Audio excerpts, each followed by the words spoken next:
자, 안녕하세요. 반갑습니다. 8월 11일, 오늘도 시장 정리부터 먼저 시작해 보도록 하겠습니다. 예, 구독, 좋아요, 알림 설정 안 눌러주신 분들 한 번씩 눌러주시면 감사하겠습니다. 자, 일단 어떤 부분이 있는지 하나씩 살펴보도록 하자면, 뉴욕 증시는 7월 CPI가 예상치보다 조금 더 하회하는 모습이 보여지면서 시장의 안도 심리가 커지며 3대 지수 모두 상승 마감하게 되었습니다. 자, 어떤 내용인지를 좀 살펴보도록 하자면요. 7월 CPI는 전년 동월 대비 3.2% 상승해서 전월에 3.0보다는 조금 올라가긴 했습니다. 이게 국제유가가 올라간 영향도 없지 않아 있고, 그리고 시장 예상치가 3.3이었기 때문에 3.2라는 수치는, 원래 생각했던 것보다 괜찮게 나왔네. 라는 생각을 시장 사람들에게 주었다. 이렇게 볼 수가 있는 것이죠.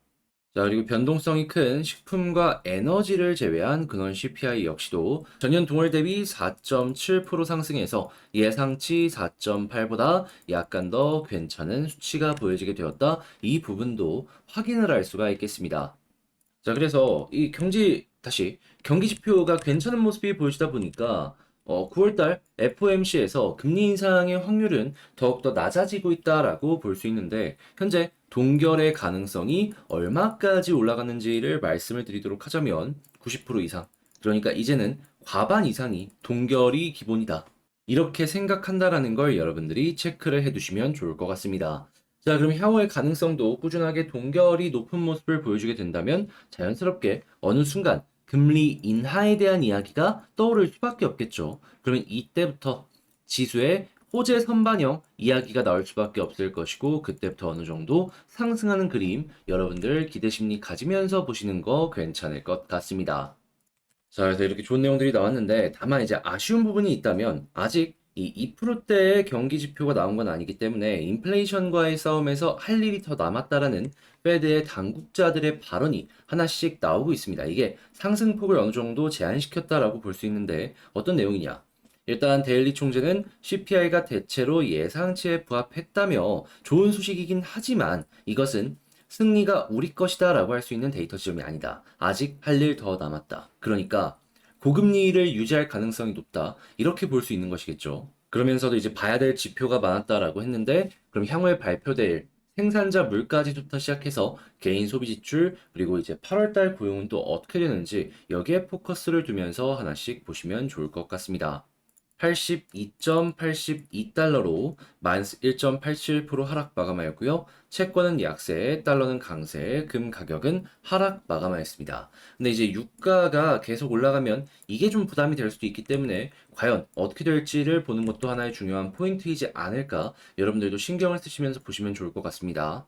자, 그럼 이러한 부분들 말고 우리가 볼 만한 내용이 어떤 게 있는지 하나씩 살펴보도록 하자면 일단 중국 같은 경우에는 디플레이션 이야기를 어떻게든 막아 보려고 부양책들을 하나씩 하나씩 내놓고 그리고 이제 언론을 어느 정도 통제하는 것이 아니냐라는 이야기들이 들려오고 있는데 근데 이제 뭐가 됐든지 간에 결국에는 경기를 부양하기 위해서 시도를 한다는 것 자체만으로도 증시는 이를 긍정적으로 해석할 가능성이 높겠죠. 부양책이라는 게 보통은 시장의 유동성을 높이기 위한 방안들로 많이 연결이 되곤 하니까 항공 이런 쪽이랑 연결되어 있는 게 보여지고 있어가지고 지금 한국, 일본 이 패키지 쪽으로 연결이 된다라는 얘기가 들려오고 있죠. 자, 그러다 보니까 300만 유카 온다. 자, 면세점, 카지노, 여행, 화장품, 수혜가 엄청나게 오고 있다라고 생각을 하시면 좋을 것 같습니다. 근데 이제 본다면은 이 화장품 같은 경우에는 중국 쪽에서도 이제 경쟁이 너무 세지는 부분이 없지 않아 있다 보니까 여행이나 카지노 면세 이런 쪽으로 일단 집중하시는 게 어떠할까 싶네요. 특히 면세 같은 경우에는 실적 안 나와서 폐업한 기업들 있잖아요. 나가 떨어질 곳들은 나가 떨어졌다 이거죠. 그럼 물갈이 한번 끝났으면 살아남은 기업들에서 실적이 엄청나게 올라올 수 있겠죠. 그래서 저는 면세에 어느 정도의 프리미엄을 생각을 해도 괜찮지 않을까 이렇게 생각을 합니다. 자, 그리고 메타 해고한 직원 중 일부를 재고용, 실적 개선의 영향이다 이런 얘기를 하고 있는데 당연히 광고 시장부터 시작을 해가지고 진행하고 있는 사업들이 많이 살아나는 모습이 보여지다 보니까 이렇게 연결이 된다라고 생각을 할 수 있겠죠. 자, 그렇다는 얘기는 한국 역시 광고부터 해서 메타랑 겹치는 사업을 운영하는 회사들 주목을 해볼 가치가 있다라고 말씀드릴 수 있고 그리고 지금 AI에 대한 이야기 최근에 계속해서 나오다가 약간 주춤한 모습이 보여지고 있는데 월가는 그래도 AI 봐야 된다. 엔비디아 이쪽에 이제 핵심 부품을 공급하기 때문에 저점 매수해야 된다 얘기 들려오고 있다라고 합니다. 그래서 AI 쪽 보시고 디즈니도 매력적이다라고 하는데 이건 솔직히 잘 모르겠습니다. 네, 이건 제 의견이니까 월가에선 이렇게 생각을 한다. 이거 참고 정도로 여러분들 보시면 좋을 것 같습니다. 자, 그리고 이제 아무래도 AI 관련된 투자가 증가하다 보니까 한국 같은 경우에도 고성능 반도체에 대한 회복세가 뚜렷하게 증가하는 모습이 보여지고 있는데 당연히 판매량이 증가하는 모습이 보여지게 되고 지금 생산량을 어느 정도 조절해 놓은 상황이잖아요. 그러면은 이 흐름에 맞춰 가지고 수요와 공급의 원칙에 따라 이 판매 가격이 다시 한번 올라가는 흐름 나올 수 있을 것이다. 그러면 영업이익률 높아질 것이다. 생각을 하시면서 삼성 하이닉스 보시면 좋을 것 같습니다. 자, 이렇게 해서 오늘의 시장 정리 한번 싹 가봤는데 어떻게 여러분들께 도움이 되었을지 모르겠어요. 잘 봤다라고 생각을 하신다면 구독, 좋아요, 알림 설정 한 번씩 부탁을 드리고요. 자, 그러면 제가 공부하는 내용부터 시작을 해서 지금 말씀드린 내용들 이렇게 미리미리 올려드리고 있거든요. 같이 한번 보고 싶다라고 생각을 하시는 분들이 있다면 영상 소개란에 있는 텔레그램 링크 클릭하시고 입장을 하시는 것도 괜찮을 것 같습니다. 자, 그러면 개별 종목 살펴보도록 하겠습니다. 자, 안녕하세요. 반갑습니다. 제가 이번에 가지고 온 종목은 두산 에너빌리티 가지고 왔습니다. 이거 241선 이탈 없으면 매도할 필요 없다라고 계속 말씀드려 왔는데 잘 지켜주면서 지금 위에서 횡보하는 모습 보여주고 있습니다. 자, 그러면 현재 편안하게 보면서 이 다음 스텝 밟아가도 괜찮을 것 같은데 자, 어떤 내용들 우리가 주목해 봐야 될지 지금 하나씩 살펴보도록 하겠습니다. 들어보시고 도움 된다면 구독, 좋아요, 알림 설정 한 번씩 눌러주시면 감사하겠습니다. 자, 일단 가장 먼저 나오는 내용 중에 큰 거는 나왔습니다. 어떤 부분이냐? 그동안 우리 이 미국이랑 유럽 중에서도 이제 서유럽 이런 쪽으로만 SMR 관련해서 연결해서 생각을 했잖아요. 그런데 갑작스럽게 중국 다리엔서 만든 SMR 핵심 모듈이 하이난 원전에 아예 장착까지 되었다라는 소식 들려오게 되었습니다. 그래서 매체는 SMR 핵심 모듈 장착 성공으로 인해 중국이 이쪽 시장에서 세계 선두에 올랐었다 이렇게 평가를 했다라고 하는데 일단 정확한 가동은 26년에 시작이 될 것이다 라고 이야기를 하거든요. 그러면 일단 이게 정확히 성공인지 아닌지는 시간이 조금 들어서 봐야 되긴 하겠지만 이로 인해서 우리가 생각할 수 있는 건 뭐다? 중국이 생각보다 빠르네라는 것과 함께 다른 지역에서도 속도를 낼 가능성이 높겠네. 왜냐하면은 이거 뒤처지면은 향후 주도권 경쟁에서 밀릴 수도 있을 테니까. 그리고 어차피 지금 국제 정세가 이대로만 유지가 되면요. 중국은 이거 만든다라고 하더라도 아프리카나 이런 지역에는 판매를 할 수 있어도 소비력이 있는 좀 부자 국가들 있잖아요. 여기에서는 이 제품을 팔기가 힘들 겁니다. 그거는 결국에는 미국이랑 서유럽에 있는 기업들의 차지가 될 가능성이 높을 것이겠죠. 그런데 뭐가 됐든지 간에 관련 생태계가 커지고 있다는 것이기 때문에 이 관련 파운드리를 만들려는 두산 입장에서는 근데 이렇게 원전 생태계가 커지는 모습이 보여지게 된다면 수소 역시 세트로 같이 움직이죠. 자, 그랬을 때 전 세계적으로 수소에 대한 투자도 증가하고 있는데 한국 추가 투자에 대한 이야기 계속 나오고 있습니다. 지금 수소 경제 절실한데 인프라 확보 과제다라고 얘기 들려오고 있습니다. 그런데 이거는 뭐 보조금이든 뭐든 계속 나가겠죠. 그리고 이렇게 인프라가 커지는 모습이 보여지게 된다면 수소 발전 쪽으로도 니즈는 분명히 커질 수밖에 없을 것이고 두산은 자회사 퓨얼셀을 통해서 연료전지 이쪽으로 매출되고 모회사 같은 경우에는 가스터빈을 시작으로 수소 혼소 나중에는 수소 터빈으로까지 발전을 할 수 있는 부분 기대감 가지면서 볼 수 있을 것이다. 이렇게 보시면 될 것 같습니다. 풍력 쪽에서 좀 약세의 모습을 보여준다라고 하더라도 나머지의 성장이 그 모든 부분을 채워 나가고도 이상을 보여줄 수 있기 때문에 이거는 우리는 굉장히 긍정적으로 보기가 괜찮다라는 것이죠. 자, 그러면 오늘 나온 뉴스도 우리에게 웃음을 줄 수 있는 내용들이다. 라고 생각을 하시면서 보시면 될 것 같습니다.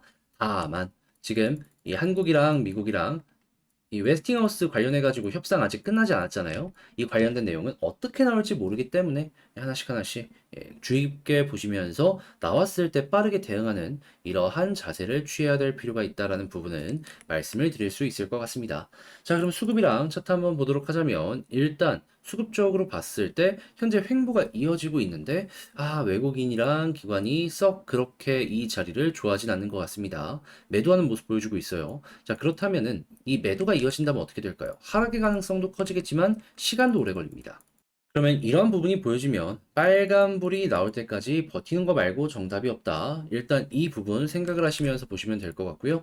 자, 그런 다음에는 이제 차트를 봐야 되는데 지지라인부터 세팅을 하자면 뭐 어려울 거 없습니다. 현재 위치에서는 241선 이탈 없다면 굳이 매도할 이유 없습니다. 홀딩하면서 끌고 가시면 괜찮을 것 같고요. 자, 그리고 지금 볼린저 밴드 하단이랑 맞이하려는 모습이 보여지고 있거든요. 그런데 만약에 여기를 찍고 나서 이렇게 올라간다면 어떻게 될까요? 그러면 볼린저 하단 찍고 21선 중앙선을 돌파한 것이기 때문에 자연스럽게 볼린저 밴드 상단까지 가는 모습 보실 수 있을 겁니다. 그런데 만약에 여기까지 뚫어주는 모습이 보여주게 된다면 그러면 그때는 481선 보시면 되고요. 여기 돌파하면은 이런 식으로 수렴 이후에 지금 발산으로 올라가는 것이기 때문에 이전에 있는 고점 여기마저 이렇게 돌파했을 때 추가적으로 괜찮은 추세가 만들어진다라고 생각을 하시면 될 것 같습니다. 그러니까 여러분들이 만약에 보시게 된다면 481선보다도 이 19,000원 부분이 더 중요해 보일 수도 있다라고 생각을 할 수가 있는 것이겠죠. 그래서 이 부분도 굉장히 중요하다라고는 보지만 저는 개인적으로 여기에 거래량도 많이 들어왔기 때문에 꼭 주목을 하셔서 여기를 돌파하는지 안 하는지 보셨으면 좋겠습니다. 자, 그런 다음에 여기를 이제 돌파하면 어떻게 될까요? 제가 계속 강조드리는 2만원 매물대. 이거 지겹고 지겹고 또 지겨운데, 근데 안 볼 수 없으니까. 이 부근 아래까지는 수월하게 올라가겠지만 이 부근 이상은 물려있는 사람이 아직도 많기 때문에 이걸 다 이제 소화할 때까지 시간이 많이 걸릴 수밖에 없다라는 걸 감안하시면서 보시면 좋을 것 같습니다. 그 이상도 기대할 수 있는 내용들이 있긴 한데 그것도 결국에는 소화 끝나고 이제 생각할 수 있는 내용이기 때문에 그건 그때 가서 제가 또 한번 영상을 통해서 다뤄보도록 하겠습니다. 일단은 이 아래까지만 한번 보도록 하자고요. 자, 그러면 지금 말씀드린 걸 가지고 총정리해보는 시간을 갖도록 하자면요. 일단 첫 번째, 나오는 뉴스를 봤을 때 중국도 그렇고 해외 쪽도 그렇고 수소도 그렇고 전부 다 긍정적이다. 다만 웨스팅하우스 관련된 내용이 언제 나올지는 모르겠지만 이거는 주목을 해야 될 필요가 있다. 자, 그리고 이제 두 번째 같은 경우에는 수급. 아쉽다. 그냥 한 단어로 아쉽다. 이 돌아설 때까지 버텨야 된다. 자, 그리고 세 번째 같은 경우엔 지지라인 241선 그대로 보시면 되고, 그런 다음에 만약에 볼린저 밴드 하단을 찍고서 만약에 21선을 돌파한다, 볼린저 밴드 상단 눌러보시면, 다시 상단 누려보시면 될 것 같고요. 여기 돌파하면 481선까지 올라가는 거는 수월하게 될 것 같은데 이 돌파하는지 안 하는지도 보시면 좋을 것 같습니다. 근데 만약에 돌파하면 어디까지 노려볼 수 있다? 그대로 19,000원 생각하시면 되고요. 여기 뚫으면 2만원 생각하시면 될 것 같습니다. 그런데 2만원부터는 보다 어마어마한 매물대가 있기 때문에 여기서부터는 시간이 많이 걸릴 수 있다는 걸 감안하시면서 보셔야 될 것 같다. 자, 이렇게 말씀드리며 두산 에너빌리티 정리를 총 맞춰봤는데 어떻게 여러분들께 도움이 되었을지 모르겠습니다. 잘 봤다라고 생각을 하신다면 구독, 좋아요, 알림 설정 한 번씩 부탁을 드리고요. 지금 어떻게 보면 가장 힘든 시기이긴 하지만 한번 올라갔을 때 크게 올라가는 두산 에너빌리티의 특성을 생각을 하면서 여러분들 모두 좋은 결과 하나씩 하나씩 같이 만들어 가보셨으면 좋겠습니다. 자, 이상 주식 정리해드리는 주영남이었고요. 전 다음에 더 좋은 영상으로 다시 인사드리도록 하겠습니다. 여러분들 주말 잘 보내세요.